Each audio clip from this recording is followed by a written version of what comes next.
Gloire à Dieu. Que Dieu vous bénisse au nom de notre merveilleux Seigneur et Sauveur Jésus-Christ. Éternel notre Dieu, notre Père, nous te rendons toute la gloire et nous te bénissons pour ta faveur et ta grâce manifestées dans nos vies. C'est un honneur, c'est un privilège d'être encore là en ce jour. C'est une grâce imméritée. Merci pour ta parole, qui est cette lampe qui éclaire nos sentiers. Merci de venir encore parler à nos cœurs, de venir encore nous diriger, nous exhorter, nous consoler, nous relever. Père éternel, Papa, nous tournons les regards vers toi, afin d'écouter ton conseil, de suivre ta voie. Merci pour ta faveur.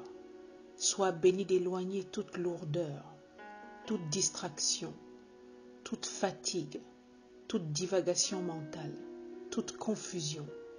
Merci pour ta présence en ce moment. Sois béni au nom de Jésus-Christ. Amen. Que Dieu vous bénisse. Nous prenons la parole de Dieu en ce jour dans le livre de la Genèse. Nous nous trouvons dans Genèse. Nous allons lire Genèse chapitre 13 du verset 10 au verset 18. Et ensuite nous lirons un bout du chapitre 19 du verset 17 au verset 22. Je me trouve dans la version de Louis II. Genèse 13, à partir du verset 10. Lot leva les yeux et vit toute la plaine du Jourdain, qui était entièrement arrosée. Avant que l'Éternel ait détruit Sodome et Gomorrhe, c'était jusqu'à Tsoar, comme un jardin de l'Éternel, comme le pays d'Égypte. Lot choisit pour lui toute la plaine du Jourdain, et il s'avança vers l'Orient. C'est ainsi qu'ils se séparèrent l'un de l'autre. Abram habita dans le pays de Canaan, et Lot habita dans les villes de la plaine, et dressa ses tentes jusqu'à Sodome. Les gens de Sodome étaient méchants et de grands pécheurs contre l'Éternel. Verset 14. L'Éternel dit à Abram, après que Lot se fut séparé de lui, lève les yeux, et du lieu où tu es, regarde vers le nord, et le midi vers l'Orient et l'Occident, car tout le pays que tu vois, je te le donnerai à toi et à ta postérité pour toujours. Je rendrai ta postérité comme la poussière de la terre, en sorte que si quelqu'un peut compter la poussière de la terre, ta postérité aussi sera comptée. Lève-toi, parcours le pays dans sa longueur et dans sa largeur, car je te le donnerai. Abram leva ses tentes et vint habiter parmi les chênes de Mamré, qui sont près de Hébron, et il bâtit là un autel à l'Éternel. Gloire à Dieu. Nous lisons à présent Genèse chapitre 19. Genèse chapitre 19 à partir du verset 17. Après les avoir fait sortir, l'un d'eux dit, « Sauve-toi. Pour ta vie, ne regarde pas derrière toi, et ne t'arrête pas dans toute la plaine. Sauve-toi vers la montagne, de peur que tu ne périsses. » L'autre leur dit, « Ô non, Seigneur, voici j'ai trouvé grâce à tes yeux, et tu as montré la grandeur de ta miséricorde à mon égard, en me conservant la vie. Mais je ne puis me sauver à la montagne avant que le désastre m'atteigne et je périrai. Voici cette ville est assez proche pour que je m'y réfugie, et elle est petite. Oh, que je puisse m'y sauver. N'est-elle pas petite, et que mon âme vive? Et il lui dit, voici je te l'accorde encore cette grâce, je ne détruirai pas la ville dont tu parles. Hâte-toi de t'y réfugier, car je ne puis rien faire jusqu'à ce que tu y sois arrivé. C'est pour cela que l'on a donné à cette ville le nom de Tsoar. Gloire à Dieu. Soyez abondamment bénis.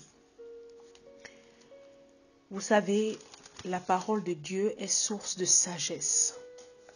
Dieu est le Dieu de toute sagesse. Il est le Dieu de la révélation. Dieu est bon. Et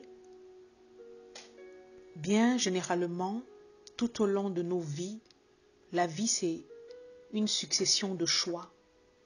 nous sommes amenés en tant qu'enfants de Dieu et même toute personne vivant sur la terre à faire des choix. Tous les jours que Dieu fait, nous avons à faire des choix. Le choix de sourire, le choix d'être une bonne personne, le choix d'être heureux, le choix de ci, le choix de ça. Nous sommes toujours confrontés à faire un choix. Et comme j'ai l'habitude de le dire, la vie n'est pas toujours facile. Mais en tant qu'enfant de Dieu, notre caractéristique numéro 1 est que les choix que nous prenons dans nos vies doivent être dirigés par Dieu. Un enfant de Dieu ne doit pas décider les choses sur un coup de tête ou alors influencé par X ou Y, mais doit en tout temps consulter Dieu afin que ce soit lui-même qui dirige les choix. Les différents passages que nous venons de lire aujourd'hui, ça parle de l'histoire d'Abraham qui est le père de tous les croyants. Et déjà, dès le chapitre 12, on voit l'appel de Dieu où Dieu a incité Abraham à quitter sa patrie initiale et à partir. Et on voit les détails dans le Genèse 11 de la vie d'Abraham. Abraham marié alors à Sarai. La parole de Dieu nous dit dans Genèse 11, verset 30 que Sarai était stérile sans enfant. Et c'est une précision importante que Dieu nous communique. Parce que la famille d'Abraham, on va voir un monsieur et une dame qui de surcroît stérile n'avaient humainement rien de particulier. Elle n'avait pas des atouts vraiment précis qu'on pouvait dire que oui, voilà, il avait une femme qui était super fertile ou quoi, non. Mais dans cette famille, Dieu a décidé, dans ce foyer où de Sarah, il ne pouvait pas sortir humainement une postérité, Dieu a décidé que c'est de là que serait sortie la postérité de David et ensuite de Jésus-Christ, notre merveilleux Seigneur et Sauveur. Donc, Dieu ne choisit pas forcément les gens avec des perspectives d'avenir fabuleuses ou alors tu as tout, tu es bien. Non, Dieu choisit des personnes en fonction de comment est-ce que ces personnes sont prontes à lui obéir à ce qu'il a comme dessein. Donc, la famille d'Abraham, dès le départ, quand on la regarde, on a l'impression que c'est une famille qui pourrait déjà être disqualifiée parce qu'on ne voit pas en quoi ils sont particuliers. La femme n'a pas d'enfant, elle est stérile et tout. Mais les valeurs de Dieu ne sont pas nos valeurs. Dans l'Ésaïe 55, verset 8, il est écrit « Car mes pensées ne sont pas vos pensées et vos voix ne sont pas mes voix, dit l'Éternel. » Dieu ne choisit pas les gens, je le répète, en fonction de ce qu'ils sont, mais il regarde au cœur, il regarde à l'obéissance, à la disposition vraiment à le suivre, à lui obéir. Et Dieu a choisi ce couple, le couple d'Abraham et Sarai, malgré leurs difficultés. Rappelons-nous que la stérilité, à l'époque, dans l'Ancien Testament, faisait partie des malédictions. Une femme sans enfant était considérée comme une femme maudite. Donc, dès le départ, on peut se dire que mais pourquoi Dieu a choisi un foyer pareil? Parce que les données humainement, je le répète, vraiment sont déjà un peu bizarres. Mais Dieu a un plan pour chacun d'entre nous. Combien de personnes parmi nous, de par leur vécu, de par ce qu'ils se regardent, ils se voient comme des personnes maudites, destinées à l'échec, à une vie de souffrance, à une vie de médiocrité. Quand tu regardes ta vie et que tu essaies de te comparer aux autres, tu te sens tellement imparfait. Tu as l'impression que vraiment de toi ne peut rien sortir de bon. Parce que dès le départ, par rapport aux autres, tu as l'impression qu'il te manque quelque chose. Que tu ne possèdes pas quelque chose qui est pourtant important et tu subis la vie. Mais nous devons savoir que Dieu est le Dieu tout-puissant. Et il est le Dieu de miracles et de prodiges. Si tu décides de donner ta vie à Dieu, de lui obéir, Dieu va te bénir et faire sortir de toi d'innombrables grâces. Peu importe d'où tu proviens, que tu proviennes d'une famille pauvre, malfamée, acculturée, que tu sois une ancienne prostituée ou un ancien drogué, si tu mets ta confiance en Dieu, Dieu est capable de te relever, de te restaurer, de te sauver, de reconstruire ta vie, de sauver ta famille. Il est ce Dieu quand tu t'abandonnes complètement à lui de tout ton cœur, que tu délaisses ton péché. Dieu est capable de te relever. Donc, j'insistais vraiment sur ce point de départ par rapport à Abraham et Sarai pour dire que c'était des personnes dès le départ qui avaient des caractéristiques non seulement de par leur âge, c'était des personnes âgées, mais c'était des personnes stériles, la femme, et sans enfants. Donc, ils n'avaient pas les atouts déjà de base nécessaires pour qu'on dise que, ok, ils sont ci, ils sont ça, mais c'était des personnes qui étaient obéissantes, qui ont accepté de tout abandonner, de tout lâcher pour suivre la voie de Dieu qui les a dirigés. Ils ont suivi Dieu sans savoir où est-ce que Dieu les emmenait, sans poser de questions, et ils se sont dirigés vers là où Dieu leur demandait de partir. C'est très important, ces détails, et vous allez comprendre pourquoi par la suite. Bien généralement, certaines personnes, quand elles regardent à leur vie, on a souvent la prétention de croire que nous sommes sauvés, qu'on mérite le salut, on mérite la bénédiction, parce qu'on est bien né, on a une bonne moralité, un bon charisme ou je ne sais quoi d'autre. On mérite toutes les belles grâces qui nous arrivent dans la vie. Non. Frère, si tu penses comme ça de toi, arrête-toi. Parce que le salut est une grâce imméritée. Et Dieu ne choisit pas les gens, je le répète, en fonction de leur statut. Dieu ne choisit pas les gens en fonction de ce qu'ils possèdent ou autre. Mais il choisit les gens en fonction de leur cœur. De comment est-ce que tu es prompt à lui obéir. Parce que dès la base, Dieu a déjà des plans précis établis pour la vie de chacun d'entre nous. Voilà l'histoire de deux hommes. Et là maintenant nous entrons dans le vif du sujet. L'histoire de Abraham et de Lot qui partent. Quand Dieu a appelé Abraham, Abraham a pris avec lui son neveu Lot. Et ils sont partis. Et ils se sont multipliés en cours de route. Ils ont eu plusieurs richesses. Et ils se sont trouvés propriétaires de grands troupeaux.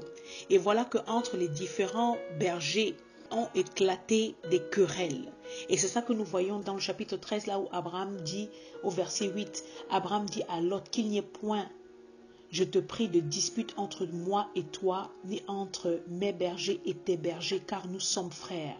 Tout le pays, au verset 9, n'est-il pas devant toi? Sépare-toi donc de moi. Si tu vas à gauche, j'irai à droite, et si tu vas à droite, j'irai à gauche. Et là commence le passage que nous avions lu au verset 10. Il est dit, Lot leva les yeux et vit toute la plaine du Jourdain qui était entièrement arrosée. Les disputes qu'il y avait entre les bergers de Lot et Abraham ont poussé Abraham à dire à son neveu, séparons-nous afin qu'il y ait la paix entre nous. Et là, Lot a levé les yeux, et qu'est-ce que Lot a vu? Lot a vu toute la plaine du Jourdain entièrement arrosée. Lot a vu tout ce qu'il y avait autour, et la parole de Dieu dit que c'était jusqu'à Soar comme un jardin de l'Éternel, comme le pays d'Égypte. Lot a vu toute la plaine du Jourdain entièrement arrosée, et cela ressemblait, elle était comme le jardin de l'Éternel, en d'autres termes, comme l'Éden, comme le pays d'Égypte. Lot voit un endroit fertile. Lot voit un endroit luxuriant. Lot voit un endroit beau, attirant. Et c'est semblable à l'Éden. Comme vous pouvez le lire, comment la description de l'Éden dans Genèse 2 du verset 8 à 10. C'est un pays appelé pays de tous les délices. Plein d'arbres fruitiers, plein de fruits délicieux. Le fleuve qui arrose le sol. Tout comme le Nil. C'est pour ça qu'il compare comme le pays d'Égypte, parce que l'Égypte était arrosée alors par le Nil. C'était vraiment des sols vraiment fertiles. Et ce que Lot a vu, pourtant, n'était ni le jardin d'Éden, ni le pays d'Égypte, mais c'était comme. Ça avait l'air, ça ressemblait. Frère, attention aux choses qu'on regarde et qui ressemblent à la bénédiction. Parce que tout ce qui brille n'est pas or. 1 Samuel 16, verset 7 nous dit quoi? L'Éternel dit à Samuel, ne prends point garde à son apparence et à la hauteur de sa taille, car je l'ai rejeté. L'Éternel ne considère pas ce que l'homme considère. L'homme regarde à ce qui frappe aux yeux, mais l'Éternel regarde au cœur. L'Éternel regarde au cœur. Mon frère, ma sœur, la séduction est un leurre. Elle est une arme, un appât de l'enfer. Elle est une arme de l'adversaire pour perdre le plus grand nombre d'enfants de Dieu, le plus grand nombre de personnes dans ce monde. Si tu agis en fonction de ce que tes sens, en fonction de ce que tes yeux, tes oreilles, en fonction de ce que tu regardes, vraiment pour pouvoir faire des choix dans ta vie. Au début, dans l'introduction, je vous ai dit, la vie est un choix. Nous sommes confrontés tous les jours que Dieu fait à des choix. Si tu te fies à tes sensations, tu te fies à ce que la réalité, à ce que tu regardes, à ce que tu perçois sans aucun discernement, tu vas te retrouver dans le gouffre. Le fait que Lot ait regardé ici et ce que ses yeux lui ont montré, lui ont renvoyé, il a vu, c'était comme le jardin de l'Éternel, c'était comme le pays d'Égypte, a fait en sorte que Lot décide d'aller dans cette direction. Ça a attiré son regard et pourtant ce choix a attiré sur lui la tragédie de toute sa famille. Lot a regardé et a convoité. Il n'a regardé qu'à son intérêt personnel. Il a vu la prospérité. Il a vu vraiment le potentiel de l'endroit dans lequel il voulait aller, mais a négligé ce que le verset 13 dit. Les gens de Sodome étaient méchants et de grands pécheurs contre l'Éternel. Lot a voulu aller dans cet endroit, ne tenant pas compte de la méchanceté et du péché des Sodomites. Voilà là où Lot a voulu aller vivre, parce qu'il a regardé à son intérêt. Hébreux 1, verset 9 nous dit quoi? Tu as aimé la justice et tu as haï l'iniquité. C'est pourquoi, ô Dieu, ton Dieu t'a oint d'une huile de joie au-dessus de tes égaux. Un enfant de Dieu ne doit pas seulement aimer la justice, mais il doit aussi haïr le mal. Tu ne dois pas vouloir te mélanger n'importe où avec n'importe qui dans n'importe quel endroit. Lot aurait pu s'épargner bien des soucis, bien des malheurs, s'il avait pris la peine de rester à l'écart de ces gens de Sodome et Gomorrhe. Mais au lieu de cela, il a toléré le mal et il a choisi de vivre parmi eux malgré leur méchanceté et leur grand péché, comme il est dit, contre l'Éternel. Peut-être Lot pensait-il qu'il aurait eu tellement d'avantages matériels, culturels, de nombreux plaisirs et tout ça, que tout il a fait peser dans une balance, que tout ça valait la peine. Il a peut-être pensé qu'il était assez fort spirituellement pour rester fidèle à Dieu, bien que étant dans un endroit infesté de vraiment beaucoup de sacrilèges. Il a regardé à tout ça et il est resté là. Et nous voyons dans le chapitre 19 que nous avons lu comment les anges sont venus pour essayer de le faire sortir de là. Et malgré cela, dans le verset 26, on voit comment la femme de Lot s'est tournée pour regarder en arrière. Et elle est devenue une statue de sel, et cela malgré les avertissements que l'ange avait donnés, de ne pas se retourner, de ne pas regarder. Si tu es véritablement conscient que tu vis parmi les impies qui commettent l'immoralité, les abominations tous les jours, et que tu reçois un ordre de Dieu de te hâter, de sortir de là sans te retourner, tu dois être le premier à sortir en courant même. Mais le fait de se tourner et de regarder en arrière, c'est que quelque part ton cœur est resté attaché à tous ces plaisirs, à ces systèmes corrompus du monde, à ces systèmes pervers et démoniaques. Et c'est ce dans quoi la femme de Lot était. Et si vous regardez même bien dans le chapitre 19, l'ange a dû vraiment le saisir au verset 15.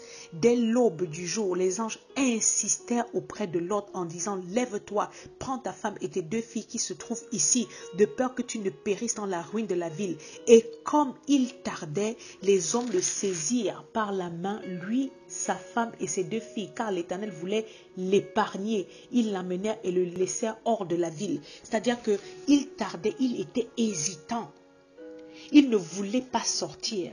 Des fois, on se retrouve tellement embourbé dans le péché, dans le mal, que quand bien même, parce que Abraham était en train d'intercéder afin que Dieu épargne la vie de son neveu, quand bien même les prières que nos frères, nos sœurs, nos oncles, nos parents sont en train de faire, qui sont vraiment là pour nous épargner de sérieux malheurs, quand bien même Dieu nous demande de sortir du milieu d'eux, on a du mal. Il faut vraiment la puissance de Dieu pour nous tirer, nous enlever. Et c'est ce que Jésus-Christ lui-même a dit dans Luc 17, verset 32. Il dit: souvenez-vous de la femme de Lot. Comme pour dire à ceux dont le cœur sont tournés vers les choses du monde, vers les abominations, que vous n'échapperez pas à la colère de Dieu. Cette femme avait du mal à sortir de là. Elle n'a pas pu résister, elle s'est tournée, elle a regardé, transgressant ainsi ce que l'ange lui avait demandé de faire. Et c'est comme ça que nous voyons dans la suite du chapitre 19, à partir du verset 30 à 38, comment les filles de Lot, une fois sorties de là, sont allées enivrer leur père et ont décidé de coucher avec lui pour avoir une descendance. Abomination, sacrilège, sorcellerie. Et tout ça, c'est quoi? C'est la mauvaise influence de Sodome et Gomorrhe. Et là encore, je m'arrête pour attirer l'attention de nous parents. Faisons attention à ce à quoi nous exposons nos enfants. Faisons attention à toutes ces choses. Parce que si nous faisons grandir nos enfants au milieu des abominations, ne veillant pas à leur inculquer le droit chemin, ne veillant pas à leur montrer vraiment le chemin de la parole de Dieu, bien plus tard, nous récolterons vraiment les fruits de cela. Proverbe 22, verset 6 dit quoi? Instruis l'enfant selon la voie qu'il doit suivre, et quand il sera vieux, il ne s'en détournera pas. Si tu continues à laisser tes enfants regarder, fréquenter, voir, pratiquer, dire, danser, jouer, faire tout et n'importe quoi, n'importe où, n'importe comment, tu n'auras que tes yeux pour pleurer par la suite. Voilà comment d'une mauvaise décision, voilà comment d'une décision prise dans la chair, une décision prise sans discernement, toute une famille a été détruite. La vie est un choix, mes frères, et Satan n'est jamais loin pour nous faire miroiter quelque chose qui semble, quelque chose qui ressemble à la bénédiction alors que ce n'est pas le cas. Il a regardé à toutes ces prairies verdoyantes, toutes ces plaines, et a cru, a comparé cela à la bénédiction de Dieu, au jardin d'Éden, au jardin de tous les délices. Il a comparé cela au pays d'Égypte qui était pourtant arrosé par le Nil, alors que cela n'avait rien à voir. Il y avait Sodome et Gomorrhe à côté. Un enfant de Dieu, je le répète, est un enfant qui marche avec révélation et ne se bouge pas dans ses décisions sans l'accord de Dieu. Tu restes humble comme ce fut le cas ici de Abraham. Regardons encore l'attitude de Abraham. Dans le passage de Genèse 13, j'ai lu comment au verset 10, Lot leva les yeux et vit toute la plaine du Jourdain. Alors que dans le verset 14, c'est Dieu qui a dit à Abraham, lève les yeux et du lieu où tu es, regarde vers le nord et le midi, vers l'orient et l'occident. Lot spontanément a levé les yeux, mais c'est Dieu qui a demandé à Abraham dans le verset 14 de lever les yeux. Dieu a choisi pour Abraham, parce que pendant que Lot était en train de lever de lui-même les yeux en convoitant toutes ces richesses apparentes autour de lui, Abraham était avec les yeux baissés dans une attitude d'humilité. L'humilité précède la gloire. Proverbe 15, verset 33. Il était dans une attente de ce que Dieu va dire. Un enfant de Dieu ne se laisse pas guider par la convoitise. Ne laisse pas que ce soit sa chair, ses désirs qui prennent le dessus pour l'emmener d'un endroit X à un endroit Y. Nous ne devons pas décider en fonction de ce que nous regardons, de ce que nos sens nous renvoient. Je le répète, c'est important. Nous aurons encore à faire de nombreux choix. Nous ne devons pas nous lever pour aller à n'importe quel poste qu'on nous propose sans consulter Dieu. Nous ne devons pas nous lever pour aller dans n'importe quelle ville, n'importe quel pays sans consulter Dieu. Nous ne devons pas nous lever en fonction de ce que les gens disent. Oui, là-bas c'est beau, là-bas on paye plus, là-bas c'est bien ceci, c'est bien situé. Si Dieu ne t'a pas demandé de partir quelque part, mon frère, ma soeur, ne te lève pas. Lot, en tant que neveu, pouvait laisser son oncle Abraham la latitude de choisir en premier. Lot a voulu se mettre devant, choisir pour lui le meilleur, pensant que c'était le meilleur. Faisons attention à nos choix. Faisons attention aux propositions que nous recevons dans nos cœurs. Faisons attention à comment est-ce que nous nous déplaçons. Et même jusque-là, croyons-nous que Lot ait appris la leçon? Non.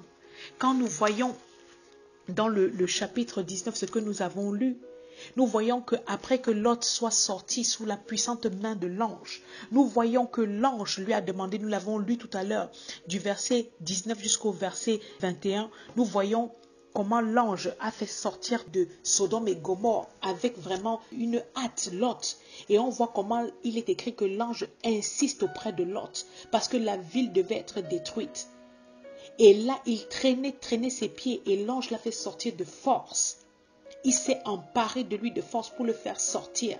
Et l'ange lui a donné des instructions claires en lui disant: sauve-toi pour ta vie. Ne regarde pas derrière toi. Ne t'arrête pas dans toute la plaine. Sauve-toi vers la montagne de peur que tu ne périsses. Et on voit la réponse de Lot qui dit non. Il dit non, il préfère s'arrêter dans une petite ville, dans la ville de Tsoar, parce qu'il se dit qu'il va périr le temps d'arriver à la montagne, ce sera trop tard. Monsieur préfère la ville de Tsoar. Dieu te dit, va à la montagne.